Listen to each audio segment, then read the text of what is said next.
ভিডিওতে আমরা ষষ্ঠ শ্রেণীর প্রথম পর্যায়ক্রমিক মূল্যায়নের গণিতের 17 নম্বর স্কুলের প্রশ্ন উত্তরগুলো আলোচনা করব। একের আয়তে বলেছে এই সংখ্যাটির 7 স্থানীয় মান কত, তো 7 আছে হাজারের ঘরে, তাই 7000। দুইতে বলেছে এই সংখ্যাটিতে 4 স্থানীয় মানগুলো সমষ্টি কত, তো প্রথম 4টা আছে হাজারের ঘরে, তাই 4000, দ্বিতীয় 4 শতকে, তাই যোগ 400, আর তৃতীয়টা আছে এককের ঘরে, এটা 40 হবে না, এটা 4 হবে। তাহলে হবে 4044, 4404। তিনেতে বলেছে প্রদত্ত রোমান সংখ্যাগুলির কোনটি সঠিক নয়, ডি এর দাগেরটা। 4এ বলেছে x+i প্লাস x3 সমান কত, x+i মানে 12 আর x3 হচ্ছে 90 মানে 102। 5এ দিয়েছে 165/180 কে লঘিষ্ঠ আকারে প্রকাশ করো। তো এটা 5 দিয়ে কেটেছি, 5 দিয়ে কাটলে 33 হবে, আর 180 কে 5 দিয়ে কাটলে 36, আর 3 দিয়ে কাটলে 11, আর এটা 12, 11 12 লঘিষ্ঠ আকার, নির্ণয় লঘিষ্ঠ আকার হবে 11 12। 6তে দিয়েছে পরস্পর দুটি মৌলিক সংখ্যার গসাগু 1। 7এ বলেছে 347 সংখ্যাটির সব থেকে কাছে 100 গুণিতকে পূর্ণ সংখ্যায়, যেহেতু দশকে 4, 5-এর ছোট 3টা 3ই থাকবে, একক দশক 0 হবে, তো 300। 8এ বলেছে প্রকৃত ভগ্নাংশের মান সর্বদা 1 অপেক্ষা কম হয়। 9তে দিয়েছে 48-এর সব থেকে কাছে 10-এর গুণিতকে পূর্ণ সংখ্যা, এককে যেহেতু 8 আছে 5-এর বেশি, তাই দশক 1 বাড়বে, বেড়ে 5 হবে, বাকিটা 0 হবে, মানে 50। 10এ বলেছে চিহ্ন আর প্রতীকের সাহায্যে প্রকাশ করো, x 8-এর থেকে ছোট, তো এইভাবে লিখবে। 11এ বলেছে তোমার ভাইয়ের বয়স x বছর, তুমি তোমার ভাইয়ের থেকে 3 বছরের বড়, তোমার বয়স কত, তাহলে x + 3 বছর। 12তে বলেছে শূন্যস্থান পূরণ করো, 1 সরলকোণ সমান 2 সমকোণ। 2 এর আয়তে বলেছে ঊর্ধ্বক্রমে সাজাও ছোট থেকে বড়, তো সবার ছোট হবে 0.335, তারপরে আসবে 0.52, তারপরে 0.536, সবার বড় 0.3354। 2এতে বলেছে মান নির্ণয় করো 5 পূর্ণ 1-এর 5 মানে 26-এর 5 ভাগ 13-র 2, 26-এর 5 গুণ 2-এর 13, 26 আর 13 কাটাকুটি করলে 2, তার মানে 4-এর 5। 3এতে দিয়েছে দুটি সংখ্যার গসাগু আর লসাগু 252 ও 6 হলে গুণফল 6 গুণ 252 1512। 5এ দিয়েছে চিহ্ন আর প্রতীকের সাহায্যে প্রকাশ করো y 10-এর থেকে বড় নয়, তো y not greater than 10। 6এতে দিয়েছে সংজ্ঞা লেখো স্থূলকোণী ত্রিভুজ। স্থূলকোণী ত্রিভুজ, যে ত্রিভুজের একটা কোণ স্থূলকোণ এবং অপর কোণগুলি সূক্ষ্মকোণ, তাকে স্থূলকোণী ত্রিভুজ বলা হয়। আর এইভাবে লিখে দেবে ছবি এঁকে, ত্রিভুজ এবিসি একটি স্থূলকোণী ত্রিভুজ, এবিসি কি কোণ হলো স্থূলকোণ।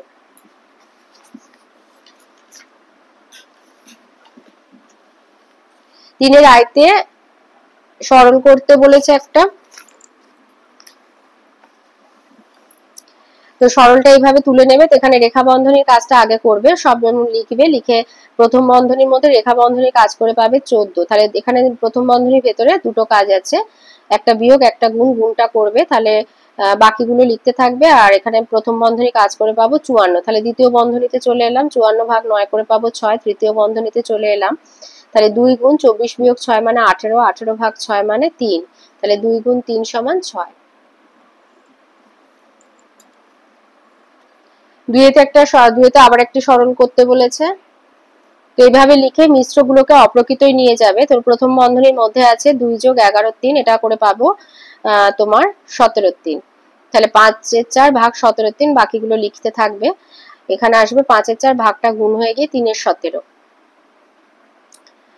এবার এখান থেকে আর গুণ করা হলো না, তাহলে 3-এর 2, তৃতীয় বন্ধনী 7-এর 2 ভাগ 7-এর 3 গুণ 5-এর 4 গুণ 3-এর 17, 3 3 কেটে গেল, তাহলে 3-এর 2 তৃতীয় বন্ধনী 7-এর 2 গুণ 4 গুণ 17 7 গুণ 5।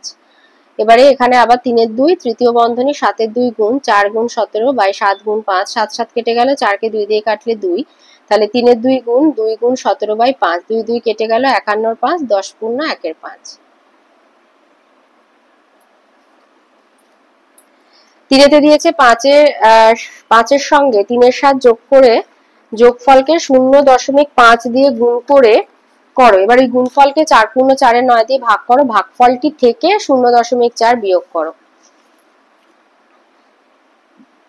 তো এইভাবে প্রথমে সাজিয়ে নেবে, এটা যোগ করলে পাবো 38-এর 7 গুণ 0.5, তো সেখান থেকে পাবো 19-এর 7 ভাগ 40-এর 9, 19-এর 7 গুণ 9-এর 40 হয়ে যাবে এটা, তো সেখান থেকে আমরা পাবো 171/280 বিয়োগ 0.4, তো গুণ করলে হবে 171 বিয়োগ 112/280, তো 59/280।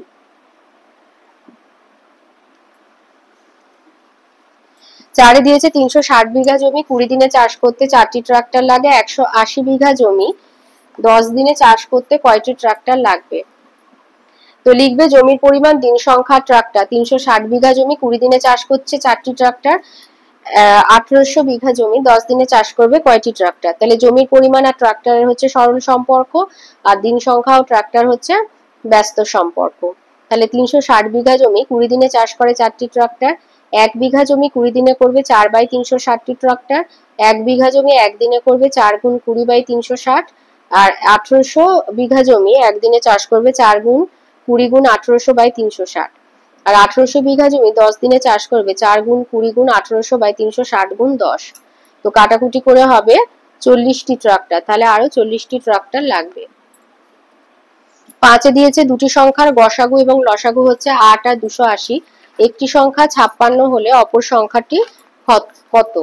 তো লিখবে অপর সংখ্যাটি সমান অন্য সংখ্যাটি বা অপর সংখ্যাটি গসাগু গুণ লসাগু বাই একটি সংখ্যা 8 গুণ 280/56। 8 আর 56 কাটলে 7, 280 কে 7 দিয়ে কাটলে 40। 6 দিয়েছে অনিল বাবু তার সম্পত্তির 1/4 পাড়ার লাইব্রেরিতে দান করেছেন, আর সম্পত্তির বাকি সম্পত্তির 1/6 স্ত্রীকে দেন, আর বাকি অংশ দুই ছেলের মধ্যে সমান ভাগে ভাগ করে দেন। অনিল বাবু স্ত্রীকে এবং দুই ছেলের প্রত্যেককে কত অংশ সম্পত্তি দিলেন? তো শুধু নাম চেঞ্জ হচ্ছে। তো ধরো পুরো সম্পত্তি 1 অংশ, পাড়া লাইব্রেরিতে দান করেছে 1/4 অংশ, তাহলে বাকি সম্পত্তি 1 বিয়োগ 1/4 মানে 3/4 অংশ। 3/4 অংশের 1/6 অংশ স্ত্রীকে দেন, তাহলে স্ত্রী পান 3/4 গুণ 1/6 মানে 1/8 অংশ। তাহলে বাকি সম্পত্তি 3/4 বিয়োগ 1/8, 4 আর 8 এর লসাগু হচ্ছে 16, তাহলে 10-এর 16 অংশ মানে 5/8 অংশ। তাহলে দুজন ছেলে পায় সম্পত্তির 5/8 অংশ, একজন ছেলে পায় 5/8 ভাগ 2 মানে 5/8 ভাগ 2/1 মানে 5/8 গুণ 1/2, 5-এর 16 অংশ। তো এখানে অখিল বাবু আছে, ওটা অনিল বাবু লিখে দেবে। অনিল বাবু স্ত্রীকে দেন 1/8 অংশ, আর দুই ছেলের প্রত্যেককে 5-এর 16 অংশ সম্পত্তি পান। 7 দিয়েছে 48টি রসগোল্লা 64টি সন্দেশ, কোনোটাই না ভেঙে সবচেয়ে বেশি কতজনকে ভাগ করে দেয়া যাবে? তো যেহেতু সবচেয়ে বেশি বলেছে তাই জন্য গসাগু বার করবে। 48 আর 64 গসাগু বার করবে। তাহলে 48 আর 64 গসাগু হচ্ছে 16, তাহলে সবচেয়ে বেশি 16 জনকে সমান সংখ্যায় দেয়া যাবে। 8 দিয়েছে তোমার কাছে 15 মিটার লম্বা সাদা ফিতে আছে, তার 1/3 অংশ কেটে নিলে তোমার কাছে কত মিটার ফিতে পড়ে রইল? তাহলে মোট ফিতে হচ্ছে 15 মিটার, 15 মিটারে 1/3 অংশ মানে হলো 5 মিটার, তাহলে কেটে নিলাম 5 মিটার ফিতে, অতএব ফিতে পড়ে রইল 15 মিটার বিয়োগ 5 মিটার মানে 10 মিটার ফিতে, তাহলে আমার কাছে 10 মিটার ফিতে পড়ে রইল।